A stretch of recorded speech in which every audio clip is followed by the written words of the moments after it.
Sa tala ng Philippine National Police, PNP, 15 katao ang nasawi dahil sa pagkalunod nitong Holy Week, 8 ay mga menor de edad at 7 ay matatanda. Naiulat ang mga insidente sa mga rehiyon ng Ilocos, Central Luzon, Calabarzon, Mimaropa, Bicol, Western Visayas, at Cordillera. Ayon kay PNP Chief Gen. Romel Marbol, paalala niya sa publiko at mga resort operators na tiyaking ligtas ang mga bisita, lalo na ang mga bata. Huwag pabayaang mag-isa ang mga menor de edad sa tubig, magsuot ng life vest kung kinakailangan, at iwasang lumangoy sa mga lugar na walang lifeguard.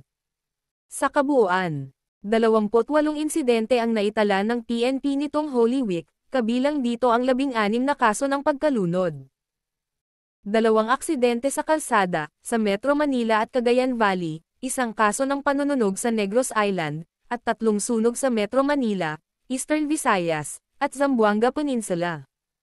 Ipinagmalaki rin ng PNP ang deployment ng mahigit 68,000 pulis sa ilalim ng Ligtas SUMVAC 2025 program para bantayan ang mga simbahan, terminal, kalsada, mall, at tourist spots upang matiyak ang kaligtasan ng publiko.